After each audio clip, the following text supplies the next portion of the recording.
Right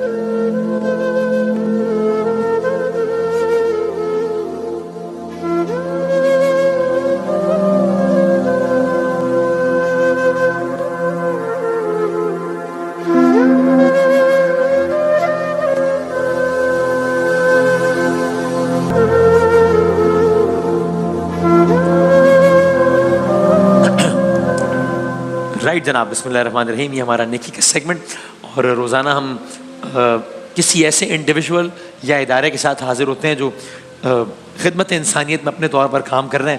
اور آج ایسے ہی ادارہ ہمارے ساتھ ہے. اقرار بھی بتائیں گے مزید. جی بالکل، جیسے وسیم آپ ہمیشہ کہتے ہیں کہ ایسی کچھ چیزیں ہیں جو بہت سارے ادارے کر رہے ہیں، لیکن کچھ ایسے شعبے ہیں کہ جن میں چند ادارے کام کر رہے ہیں، بہت شاندار کام کر رہے ہیں. اس طرح کا ایک ادارہ ڈیف ریچ آج ہمارے ساتھ موجود ہے.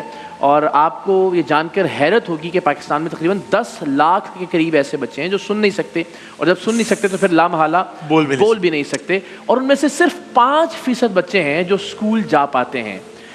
یہ بڑی بدقسمتی کی بات ہے. یعنی وہ پاکستان کے مرکزی دھارے میں شامل نہیں ہو پاتے اپنی تمام تر صلاحیتوں کے باوجود. تو ڈیف ریچ یہ کوشش کر رہی ہے کہ باقاعدہ انہیں گھر سے پک اینڈ ڈراپ کی سہولت فراہم کرتے ہوئے تقریباً 8 کے قریب اس وقت اسکولز جو ہیں وہ پاکستان بھر میں کام کر رہے ہیں. اور رچرڈ گیری جنہوں نے 1998 میں اس کی بنیاد رکھی، ظاہر ہے بہت سارے لوگ جن کا تعلق پاکستان سے نہیں تھا، چاہے وہ ڈاکٹر رتفاؤں ہیں، چاہے ہم LRBT کی بات کریں، تو ایک ایسا ہی ادارہ. ہمارے ساتھ زہیب فیضی صاحب موجود ہیں. آپ ڈائریکٹر ہیں ڈیف ریچ کے اور ریجنل مینیجر ہیں. مہرین ابرار صاحبہ پہلے بھی تشریف لا چکی ہیں سیٹ پر. Thank you so very much. بہت بہت شکریہ آپ کی تشریف آوری کا. یہ ایک ایسا معاملہ ہے کہ جس پر ہم بہت زیادہ گفتگو معاشرے میں سنتے نہیں ہیں. انفارچونیٹلی اس میں بہت زیادہ بات ہوتی نہیں ہے. پہلے تو بتائیے گا کہ یہ جو بچے ظاہر سننے کی صلاحیت سے محروم ہیں وہ کس طرح سے سفر کر رہے ہیں پاکستان میں، اور کیا پوٹینشیل ہے کہ اگر ان کو تعلیم کی طرف لایا جائے، جس طرح کالجز بھی ہیں، اسکولز بھی ہیں، ٹریننگ سینٹرز بھی ہیں ڈیف ریچ کے زیر انتظام، تو وہ کیا رول پلے کر سکتے ہیں سوسائٹی میں؟ جی، سب سے پہلے تو یہ آپ نے بہت زبردست سوال کیا ہے کہ ہم جو بچے اس وقت سننے کی سماعت سے محروم ہیں وہ معاشرے کے اندر کس طرح سے ان کو لے کر آیا جا سکتا ہے. دیکھیں، جو بچہ ڈیف پیدا ہوتا ہے کسی بھی گھر کے اندر، اس کو ہمارا معاشرہ انفارچونیٹلی ایسا لگتا ہے کہ جیسے کوئی لائبلٹی ہے. جی، لیکن ہمیں یہی سوچ، ڈیف ریچ یہی کام کر رہا ہے کہ اس سوچ کو بدلنا ہے اور اس کو ایز اے لائبلٹی نہیں لینا، کیونکہ دماغی طور پہ وہ ڈسیبل نہیں ہے. وہ بالکل صحیح چیز سمجھ سکتا ہے، ہر کام کر سکتا ہے.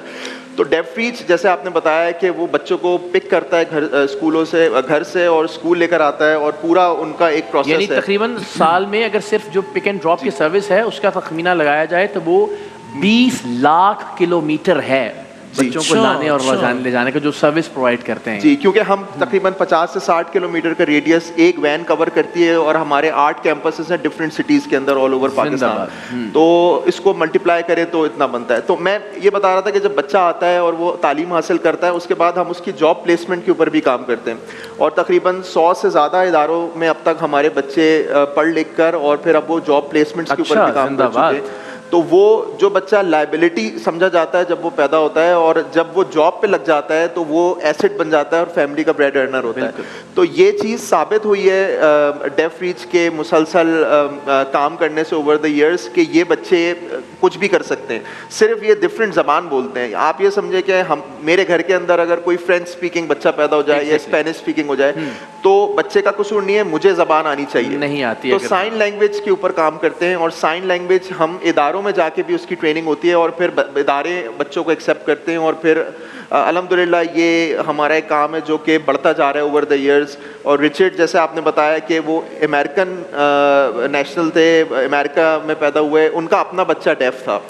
اور وہ کچھ ٹریول کر رہے تھے آل اوور دا ورلڈ. انہوں نے دیکھا پاکستان میں کوئی بھی کام نہیں ہو رہا ڈیف کے اوپر، تو ہی ڈیسائیڈڈ کہ پاکستان کے اندر سیٹل ہوا جائے اور یہ خدمت خلق چھوڑ چھاڑ کے. بالکل 1998 سے اب تک he has been doing this work. اور الحمدللہ یہ بڑھتا جا رہا ہے نیٹ ورک، اور اب اس میں ہمارے ساتھ بہت سارے پارٹنرز بھی آ گئے ہیں، اور الحمدللہ برکت ہوئی ہے اس کام کے اندر. کیا بات ہے، زندہ باد. بہرین صاحبہ تھینک یو ویری مچ.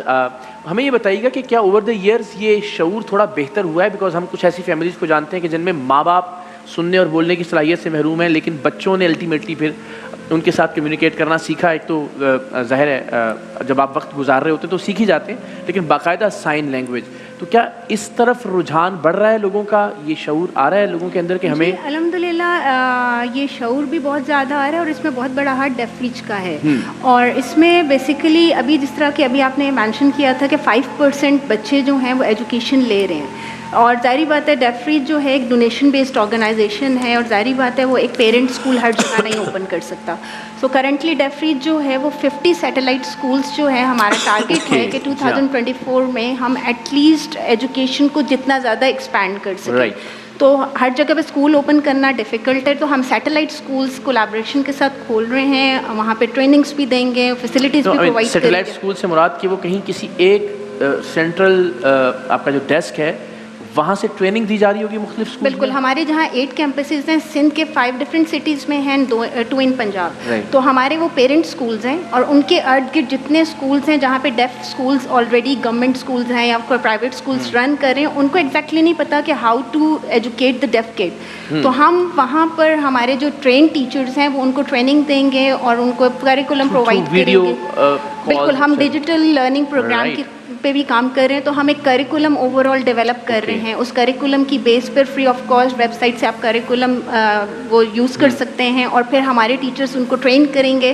تو ہم ایجوکیشن سسٹم کو ایکسپینڈ کر رہے ہیں, اور یہی اویئرنیس پیرنٹس ٹریننگ پروگرام کے تھرو. تو اب ماشاء اللہ ہمارے اتنے بچے ہیں کہ جو سائن لینگویج میں تو خود پیرنٹس کو بھی انہوں نے مطلب خود بھی پیرنٹس بھی امپروو کیا انہوں نے سائن لینگویج, بٹ فردر یہ کہ وہ اپنے پیرنٹس کو سپورٹ کریں. جن بچوں کو پیرنٹس یہ سوچ رہے تھے کہ ہمارے اوپر لائبلٹی ہیں, آج ان کے ہیئرنگ بچے ان کو چھوڑ چکے ہیں. یعنی ایک ایسا بچہ کہ جس کی زندگی بس بالکل سمجھیے کہ وہ لا حاصل لگتی ہے, کہ وہ اب سن بول نہیں سکتا ہے, اس کا مطلب وہ بالکل نہ صرف یہ کہ ایک ناکارہ فرد ہے معاشرے کا, بلکہ بوجھ ہے سب کے اوپر.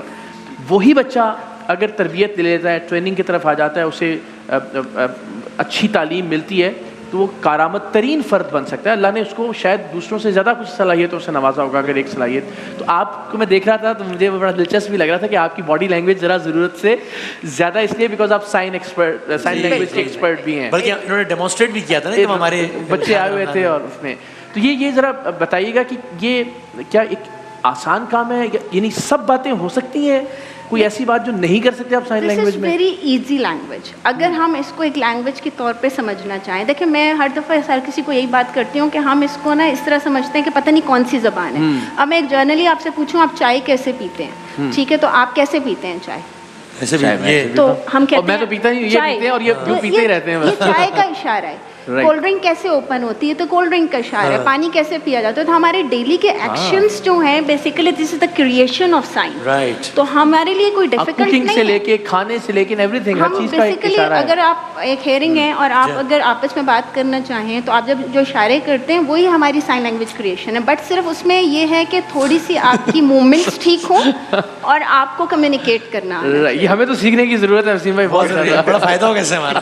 اور یہ صرف ڈیف کے لیے نہیں ہے, میں آپ کو بتاؤں یہ ہیئرنگ کے لیے بہت اچھا ہے. اس سینس میں کہ آپ کسی ایونٹ پہ ہیں, آپ نے آپس میں کوئی بات کرنی ہے تو آپ کسی کو بھیجتے ہیں, تو ہم تو بہت دور کھڑے ہو کے آپس میں ایونٹ کے تھرو بھی ہیئرنگ آپس میں کمیونیکیٹ کر رہے ہوتے ہیں. آپ ایون سیٹ پر ہوتے ہیں. آپ کیا سجیسٹ کرتی ہیں کہ سوسائٹی ایز اے ہول کچھ ایسا سیکھ لے کہ اس کے لیے بھی ذرا کمیونیکیٹ کرنا نسبتاً آسان ہو, دفاتر میں, اسکولز میں, کالجز میں, جہاں بچے بول اور سن نہیں سکتے؟ بیسیکلی ہم اسی بات کو پریفر کر رہے ہیں کہ جتنی آرگنائزیشنز ہیں, اسکولز ہیں, وہ لوگ اس کو اپنا ایک سبجیکٹ بنا لیں یا اپنے ٹریننگ کا ایک حصہ بنا لیں. کیونکہ ظاہری بات ہے اب جاب پلیسمنٹس ہو رہی ہیں اپنی آرگنائزیشن میں, وہ ڈیف لوگ رکھ رہے ہیں, لیکن ڈیف کیپیبل ہے, لیکن کیونکہ آپ کام نہیں کر پا رہے, آپ بات نہیں کر پا رہے, تو آپ کہتے ہیں یہ اسکلفل نہیں ہے. بیسیکلی وہ اسکلفل ہے.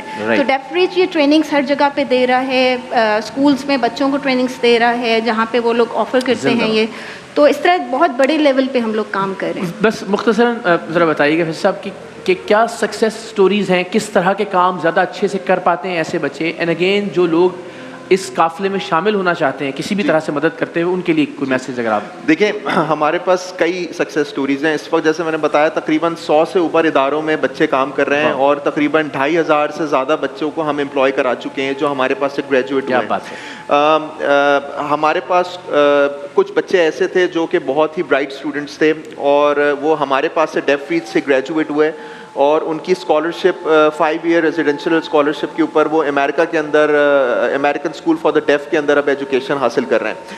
اسی طرح سے ہمارے پاس کئی ایسے بچے ہیں جو کہ جن کے پیرنٹس ان کو چھوٹی عمر میں لے کر آئے تھے اور وہ بالکل ڈس اپوائنٹڈ تھے ان کے پیرنٹس سے, ہم ان کے ساتھ اب کس طرح زندگی گزاریں گے, لیکن آج وہ بچے اپنے پیروں پہ بھی کھڑے ہوئے ہیں اور اپنی فیملی کو بھی سپورٹ کر رہے ہیں. تو جیسا آپ نے دوسرا سوال کیا کہ کس طرح سے لوگ آگے بڑھ کے اس کو سپورٹ کر سکتے ہیں, دیکھیں 2-3 طریقے ہیں. ایک تو آن این انڈیویجول بیسس, کیونکہ ہمارا جو نیٹ ورک آف اسکولز ہے یہ ٹوٹلی فری رن ہو رہا ہے اور یہ ٹوٹلی ڈونیشنز اور زکوٰۃ کے اوپر ہم لوگ اس کو رن کرتے ہیں. تو اسکرین کے اوپر آپ کی ساری ڈیٹیلز آ رہی ہیں اور جو سپورٹ کرنا چاہے ہمیں کال کرے, اور مانیٹری ٹرمز کے اندر بھی ایون والنٹیئر بھی سپورٹ کر سکتا ہے. دوسرا, جو ادارے ہیں ہم ان کے ساتھ بہت زیادہ ان ٹچ ہوتے ہیں اور ہم اداروں سے یہ اپیل کرتے ہیں کہ لوگ جو ڈیف بچے گریجویٹ ہوتے ہیں ہمارے پاس سے, ان کو چانسز ضرور دیں جاب اپنی مہارت منوانے کا. تو ایک موقع ضرور ملنا چاہیے, بالکل ثابت کر سکیں. اور انفیکٹ شروع میں ریزسٹنس آتی ہے, لیکن میں آپ کو بتاؤں کہ جن اداروں کے ساتھ ہم نے کام کیا ہے اور شروع کے اندر جب انہوں نے بچوں کو پلیسمنٹ کی ہے جاب کی, تو وہ انہوں نے اگلے سال ہمارے پاس ڈبل ٹرپل ہائرنگ کی ہے. اس کی وجہ یہ ہے کہ وہ بتاتے ہیں کہ جب ڈیف بچہ ہمارے پاس آتا ہے تو ایک تو وہ ٹائم ویسٹ نہیں کرتا بات چیت کرنے میں, دوسرا یہ کہ وہ پالیٹکس نہیں کرتا, اور جو اس کو کام دیا جاتا ہے اس کو پتہ ہوتا ہے فوکس کے ساتھ وہ کام کرتا ہے, تو ایفیشنسی بہت انکریز ہو جاتی ہے. خاص طور سے جو فیکٹریز ہیں, جو فیکٹری ورکنگ ہے, اس میں مونوٹونس کام ہوتا ہے, اس میں کوئی زیادہ ایسا کام نہیں ہے جو کہ بہت زیادہ سکھانا پڑے, تو وہاں پہ ان کی ایفیشنسی لیول بہت ہائی ہوتا ہے ڈیف بچوں کا. تو اس طرح سے ہم ان کو جو ہے وہ کیا بات ہے جی. تھینک یو ویری مچ جی. اور جین میں یہی گزارش کروں گا جو اقرار بھائی نے بھی شروع میں کہا کہ جتنے بھی ادارے کام کر رہے ہیں ہر کوئی بہت نیک دلی سے ہی کر رہا ہے آف کورس, اور انفارچونیٹلی ہم جس سوسائٹی میں رہ رہے ہیں, جس فیلڈ کی طرف بھی قدم بڑھائیں, چاہے وہ کھانا کھلانا ہو, کچھ بھی کرنا ہو, تو اتنا زیادہ گیپ ہے کہ وہ اچھا ہی ہے وہ کام کرنا, لوگوں کی خدمت ہی ہو رہی ہے. لیکن ایک ہماری یہ رائے ضرور ہے کہ ان اداروں کو ہمیں ایک قدم آگے بڑھ کے سپورٹ ضرور کرنا چاہیے جو اس طرف نظر رکھے ہوئے جہاں بہت زیادہ نظر نہیں جاتی لوگوں کی. مطلب کوئی چھوٹا فگر نہیں جو بتانا ہے کہ 10 لاکھ اگر بچے ہیں جو اتنی بنیادی ترین چیز سے محروم ہے کہ سن نہیں پا رہے, بول نہیں پا رہے, تو یہ ٹھیک ہے کہ اگر ان کی مدد نہ ہو تو بس وہ اپنے دور میں وہ دن کاٹ رہے ہیں, لیکن ان کی کوالٹی آف لائف زیرو ہے. اب آپ سوچیں ایسے کسی بچے کو, ایسے کسی شخص کو جو یہ سوچ چکا ہے ذہنی طور پہ کہ اب میں نے بس ایسے ہی دن کاٹنے ہیں اور ایک دن اس دنیا سے چلے آنا ہے, اس کو اگر آپ یہ پیغام دیتے ہیں کہ نہیں بھائی زندگی باقی اور یہ کر کے آپ زندگی کی طرف واپس آ سکتے ہیں, تو یہ کتنا بڑا اجر ہے, اس کام کا کتنا بڑا اجر ہے. اس سوچ کے ساتھ اگر آگے بڑھتے ہیں, اور میں بڑا خوشی ہے مجھے کہ لوگ یہ بات سن کے رسپونڈ بھی کرتے ہیں. کل جب وہ آئے ہوئے تھے تو ہم نے ایک درخواست کی, تو مجھے اس وقت ہمارے مسعود بھائی, ہمارے آپ جانتے ہیں مسعود بھائی کو, ان کا مجھے اس وقت میسج آیا کہ وہ 2 ہاتھ کے جو ہیں میری طرف سے آپ وعدہ کریں, تقریباً 1 ملین سے زیادہ, تو دیکھیں 1 ملین سے زیادہ کا. تو میں بہت شکر گزار ہوں کہ آپ لوگ اس پہ سن کے رسپونڈ بھی کرتے ہیں, بہت نوازش. تو یہ ایسی ہی ایک اپیل ہے کہ آج ہم پھر آئے ہیں آپ کے پاس, اور امید ہے کہ آپ لوگ رسپونڈ کریں گے. Sir thank you very much once again, بہت بہت شکریہ, اور بہت ساری دعائیں اور بہت ساری تالیوں کے ساتھ رخصت کرتے ہیں اور بریک پہ جاتے ہیں انشاءاللہ. Thank you so much.